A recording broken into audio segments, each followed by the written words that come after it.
विद्यार्थी मित्रांनो, यूट्यूबच्या economics by Rishikesh sir या चॅनलवर आपल्या सगळ्यांचं स्वागत आहे.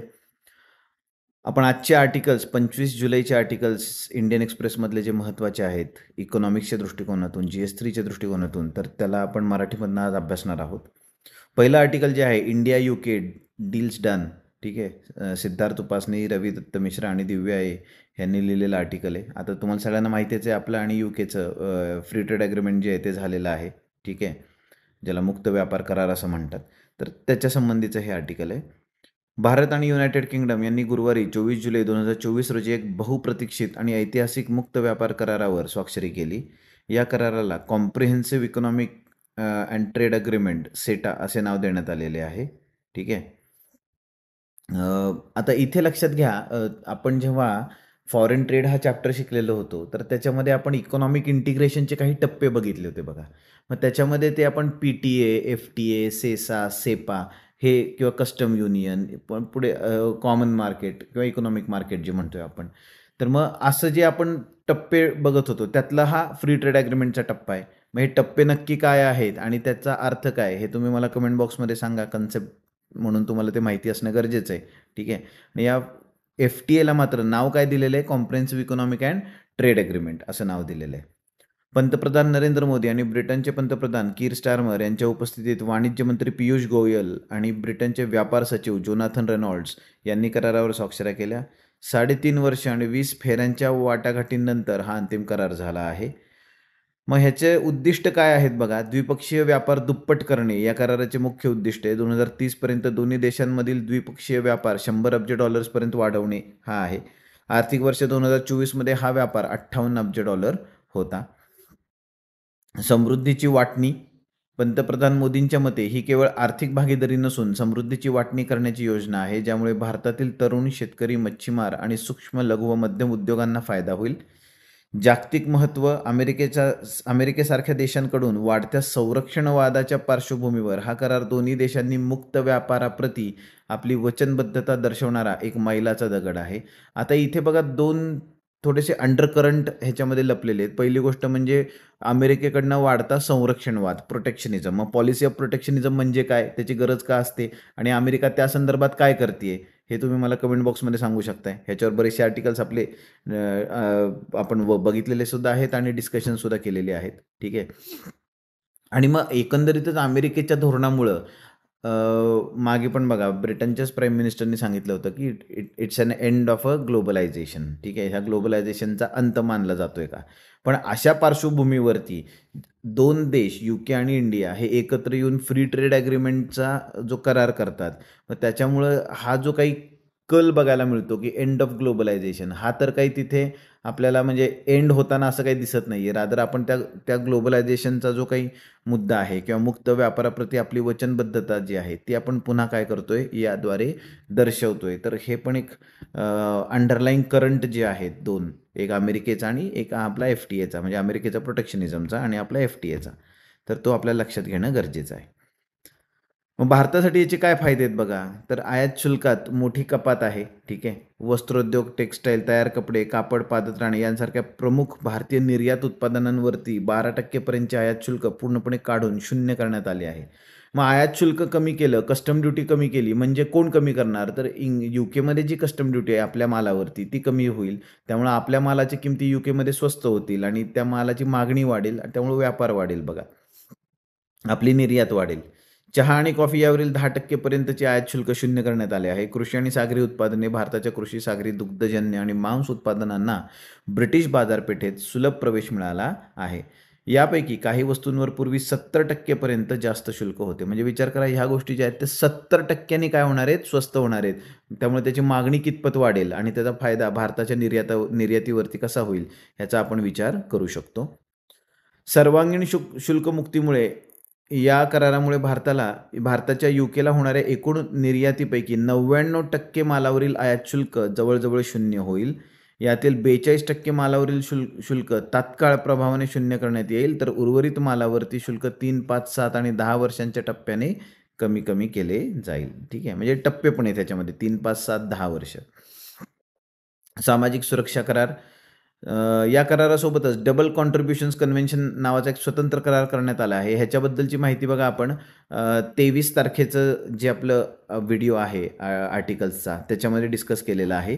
तर जे सोशल सिक्युरिटीच्या दृष्टिकोनातून जे कॉन्ट्रिब्युशन्स करावे लागतात एम्प्लॉईजला आणि एम्प्लॉईजला, जसं आपल्याकडे PF आहे आणि त्यांच्याकडे नॅशनल इन्शुरन्स सिस्टीम आहे. तर त्यातलं आधी काय व्हायचं, तर एम्प्लॉईजना दोन्ही ठिकाणी कॉन्ट्रीब्यूट करावं लागायचं किंवा कंपनीजला सुद्धा दोन्ही ठिकाणी कॉन्ट्रीब्यूट करावं लागायचं. तर आता तसं नाही आहे, एका ठिकाणी कॉन्ट्रीब्यूट केलं तरी चालणार आहे. ठीक आहे.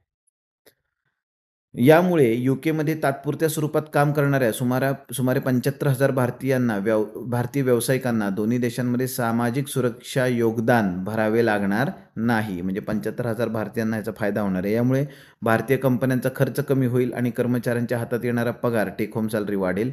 ही सवलत 3 वर्षाच्या कालावधीसाठी असेल. व्यावसायिकांसाठी सुलभता आहे. ईज फॉर प्रोफेशनल्स अँड मोबिलिटी.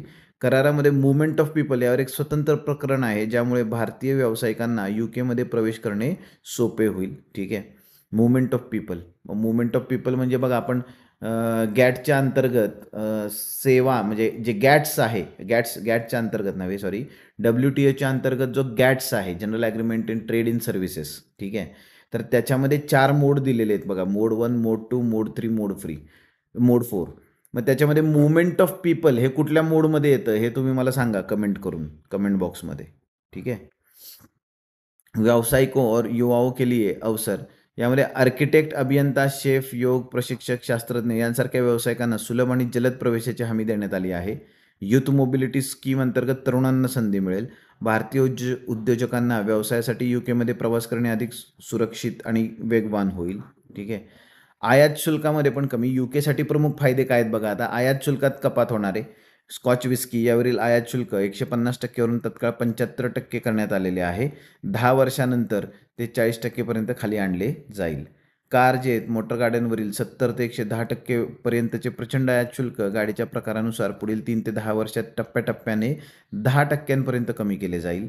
इतर वस्तू म्हणजे मिठाई, चीज जसे की चेजर आणि ब्लू अँड चीज, लॅम्ब म्हणजे मेंढीचे मांस आणि इतर कृषी उत्पादनांवरील शुल्कही कमी केले जाईल. सरकारी खरेदीमध्ये संधी. ब्रिटिश कंपन्यांना आता भारताच्या 20.58 लाख कोटीपेक्षा जास्त किमतीच्या केंद्रीय सरकारी निविदांमध्ये बोली लावण्याची संधी मिळेल. टेंडरिंग करण्याची संधी मिळणार आहे. सेवा क्षेत्रामध्ये प्रवेश. UKच्या सेवा क्षेत्राला विशेषतः कायदेशीर, आर्थिक, लेखा आणि व्यावसायिक सेवांना भारतीय बाजारपेठेत अभूतपूर्व प्रवेश मिळाला आहे. यामुळे UKच्या लॉ फर्मसाठी भारतात काम करणे सोपे होईल. बौद्धिक संपदा अधिकार, इंटेलेक्च्युअल प्रॉपर्टी. ह्याच्या करारामध्ये बौद्धिक संपदा हक्कांवर एक संतुलित अध्याय आहे, ज्यात भारताच्या जेनेरिक औषध उद्योगाचे संरक्षण करताना UKच्या चिंतांचेही निराकरण केलेले आहे. ठीक आहे. तर अशा दृष्टिकोनातून UK आणि इंडिया दोघांसाठी सुद्धा हा फायद्याचा असलेला फ्री ट्रेड ॲग्रीमेंट जे आहे तो आपण इथे केलेला आहे, सेटा. ठीक आहे. पुढचं जे आर्टिकल आहे, रुसी रुबल जे आहे तो स्ट्रॉंग झालेला आहे. म्हणजे रशियाचा जो रुबल आहे तो स्ट्रॉंग होतोय. मग त्याचे काय कारण आहेत ते सांगितलेलं आहे इथे. Y strong Rubal is a double edge sword for Russia. पण रशियासाठी धोक्याची पण घंटा आहे, लक्षात घ्या. म्हणजे स्ट्रॉंग रुबल होतोय हे एका दृष्टीनं फायदा पण म्हणू शकतो किंवा तोटा पण म्हणू शकतो. रादर आपण बघा फॉरेन ट्रेड चॅप्टरमध्ये बघितलं होतं की कुठल्याही चलनाचं आपल्याला मूल्य वधारलेलं पण चांगलं नाही आहे आणि घसरलेलं पण चांगलं नाही आहे. ते जितकं जास्त स्थिर राहील तितकं आपल्याला फायदा असतो. हे आपण मागे बघितलेलं होतं, है ना. बघा, या वर्षीच्या सुरुवातीपासूनच रशियन चलन रुबल अमेरिकेचे डॉलरच्या तुलनेमध्ये 45% मजबूत झाले आहे. त्याची काय कारणं आहेत, तर रशियाच्या सेंट्रल बँकेचे कठोर आर्थिक धोरण, ज्यात उच्च व्याजदरांचा समावेश आहे. युक्रेनमधील शांतता करारानंतर अमेरिकेसोबत संबंध सुधारण्याची आशा आहे. जागतिक बाजारात अमेरिकन डॉलरची झालेली घसरण आहे. ठीक आहे. मग ह्याच्यामध्ये ही घसरण होण्यामागचं प्रमुख कारण आहे पुन्हा ट्रम्पोनॉमिक्स हा मुद्दा आहेच आहे त्याच्यामध्ये. मजबूत रुबल का प्रभाव काय आहे बघा. म्हणजे त्याचं दुधारी तलवार म्हणजे काय, तर सकारात्मक बाजू आहे आणि नकारात्मक बाजू आहे, म्हणून त्याला दुधारी तलवार म्हणतोय. सकारात्मक बाजू काय, मजबूत रुबलमुळे आयात स्वस्त होते, ज्यामुळे देशातील महागाई नियंत्रणात ठेवण्यास मदत होते. म्हणजे इम्पोर्ट वाढेल पण तो स्वस्त असेल, त्यामुळे देशातली महागाई कमी होईल. पण नकारात्मक बाजू काय की इम्पोर्ट वाढणार आहे, याचा रशियाच्या सरकारी अर्थसंकल्पाला फटका बसतो. कारण डॉलरमध्ये मिळणारे ऊर्जेचे उत्पन्न रुबलमध्ये रूपांतरित केल्यावर त्याचे मूल्य कमी होते, है ना. मग त्यांचं जे एक्सपोर्ट आहे, ऑइल एक्सपोर्ट, त्याच्यातनं त्यांना पैसे कमी रुबलच्या स्वरूपात पैसे कमी मिळणार आहेत थोडक्यात. ठीक आहे. रशियाची निर्यात आंतरराष्ट्रीय बाजारात महाग होते, त्यामुळे तिची स्पर्धात्मकता कमी होते. आपण मागे बघितलं होतं की चलनवाढी म्हणजे चलनाचा विनिमय दर कमी झाला किंवा जास्त झाला तर त्याचा आयात निर्यातीवरती काय परिणाम होतो हे पण आपण बघितलं होतं, है ना? तुम्ही मला कमेंट बॉक्समध्ये टाकू शकताय. भविष्यातील शक्यता भविष्यातील शक्यता रशियाची सेंट्रल बँक रुबलला कमकुवत करण्यासाठी आणि निर्यातीला चालना देण्यासाठी भविष्यात व्याजदर कमी करण्याचा निर्णय घेऊ शकते, असे विश्लेषकांचे मत आहे. ठीक आहे. पुढचा जो मुद्दा आहे, बियॉन्ड द ब्रेन ड्रेन, संध्या व्यंकटेश्वरन आणि नंदिनी मोंटेरो यांनी हा मुद्दा लिहिलेला आहे.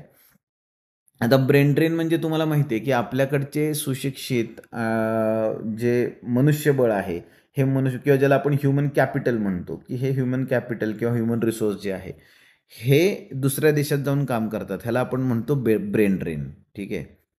मग हे बरं, इथं 2 मुद्दे पुन्हा मी सांगितले बघा, ह्युमन कॅपिटल आणि ह्युमन रिसोर्स या दोन्ही गोष्टींचा उल्लेख केला. ठीक आहे. तर ह्यातला फरक पण आपण डिस्कस केलेला आहे. तो पण तुम्ही मला सांगू शकताय ह्या केसमध्ये. ठीक आहे. हा लेख जो आहे तो ब्रेन ड्रेन किंवा प्रतिभा पलायनाच्या समस्येवर एक नवीन दृष्टिकोन मांडतो. जगभरात आरोग्य कर्मचारी, डॉक्टर आणि परिचारिका यांची कमतरता असल्याने भारत आणि फिलिपिन्ससारख्या देशांमधून मोठ्या संख्येने व्यावसायिक विकसित देशांमध्ये स्थलांतर करतात. लेखकांच्या मते याकडे केवळ एक तोटा म्हणून पाहण्याऐवजी देशांनी या स्थलांतराचे योग्य व्यवस्थापन करून त्यातून फायदा मिळवला पाहिजे, असं त्यांचं मत आहे. ब्रेन ड्रेनचं ब्रेन गेनमध्ये रूपांतरण करता येऊ शकतं का? तर करता येऊ शकतं. ब्रेन ड्रेनला ब्रेन गेनमध्ये रूपांतरित करण्याचे मार्ग विकसित देशांसोबत द्विपक्षीय करार करून किंवा आरोग्य कर्मचाऱ्यांच्या भरतीसाठी नैतिक आणि औपचारिक धोरणे तयार करून आपल्याला करता येऊ शकतो. या करारांमध्ये दोन्ही देशांच्या फायद्याच्या अटींचा समावेश असावा, जसे की कौशल्य हस्तांतरण, स्किल ट्रान्सफर आणि भारतात वैद्यकीय शिक्षणामध्ये गुंतवणूक. ठीक आहे. देशातील आरोग्य, शिक्षण आणि पायाभूत सुविधांमध्ये गुंतवणूक वाढवून अधिक व्यावसायिक तयार करणे, हे पण या दृष्टिकोनातून पण आपण विचार करू शकतो. सर्क्युलर मायग्रेशनला प्रोत्साहन देणे, जेणेकरून परदेशात गेलेले व्यावसायिक परत येऊन किंवा परदेशातूनच आपल्या ज्ञानाचा आणि अनुभवाचा फायदा देशाला करून देऊ शकतात. ह्याला आपण सर्क्युलर मायग्रेशन म्हणतोय. भारत जगाची फार्मसी म्हणून ओळखला जातो. या प्रतिमेचा वापर करून आरोग्य सेवांच्या जागतिक बाजारपेठेत वाटाघाटी करून भारत एक मजबूत स्थान निर्माण करू शकतो. तर ह्या दृष्टिकोनातून आपल्याला ब्रेन ड्रेनकडं बघणं गरजेचं आहे आणि या ब्रेन ड्रेनला ब्रेन गेनमध्ये कसं आपण कन्वर्ट करू शकतो ह्याचाही विचार करावा, असं ऑथरचं म्हणणं आहे. तर हे होते आजचे इंडियन एक्सप्रेसमधले आर्टिकल्स.